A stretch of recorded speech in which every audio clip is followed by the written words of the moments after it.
3天要是不脆的话，你找来。别犯迷糊了，你天天困不拉几的。胖子，昨天一宿没睡好觉。怎么呢？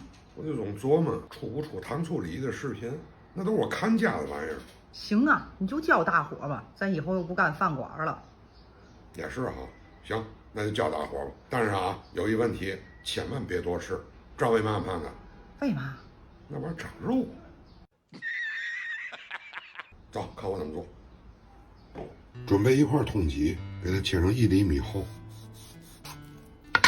就这样的厚度，切成这样的条，来一点点的盐，来点料酒，现磨的白胡椒，去腥增香，取1个鸡蛋的蛋清，给它抓匀备用。现在咱调糊，这是面粉，这是淀粉，它们俩的比例是淀粉是3，面粉是1。胖子，你知道这里淀粉、面粉起到什么作用？什么作用？淀粉主要在这里起酥脆的作用，面粉的作用是起到一定的硬度，所以呢，你过硬了不行，主要以酥脆为主。现在往里加水，再来点食用油，用手和匀，就调到这种程度就可以了。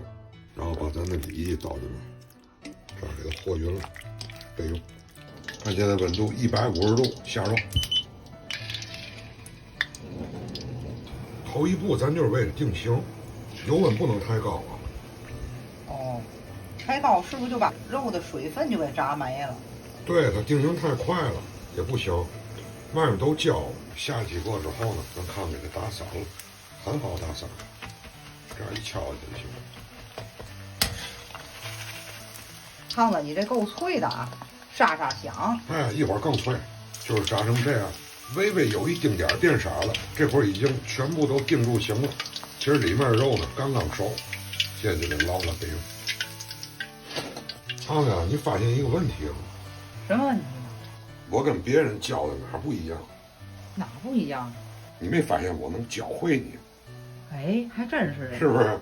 我教比较细致，给我点赞。Nice。来看现在温度，不到220度，这就是7、8成油温。复炸。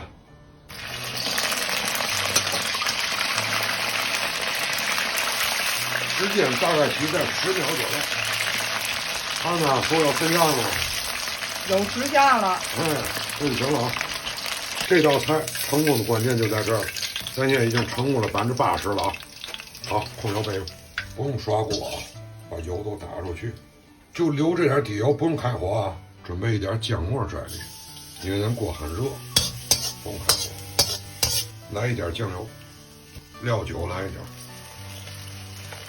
醋比重要大一点。看我这大勺了，这些就可以。白糖比醋稍微多一点，适量的水。好，开火。胖子，你还记得吗？那是咱在店里这个菜是嘛概念？这菜特别火，天天卖，一卖就好几份儿，都忙不过来。对，后来咱都改成提前炸了，对吧？你炸这活儿。对对对。要现炸根本就来不及，卖太火了这菜。来，咱看现在的状态，冒大泡，有点像嘛？有点像糖色一样，是吧？对。哎，慢慢的泡变小，让它水分蒸发出一部分。以前这个菜是咱家的饭馆的特色菜。对，确实是特色菜。行，咱也不干了，告诉大伙儿怎么做的。看那表面了，有点泛粘稠了那种感觉。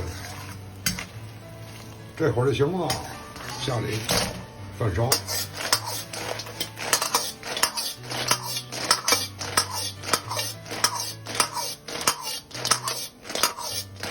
哎，看我这人不停了，多翻一会儿，这样嘛意思？让蘸的匀啊。不是，让这过程当中它的糖会凝结一部分，完完全全都包裹住。哦，明白了。好了，关火，出盘，全部都包裹上。太脆了。哎，听见这音儿哈？听得见。你就在家里头常温地儿放着，3天之内它要是不脆了，你找我来。哦，还真是有点拉黏儿了。哎，这什么意思呢？这就是能够保证3天都脆的原因。你们回去试试。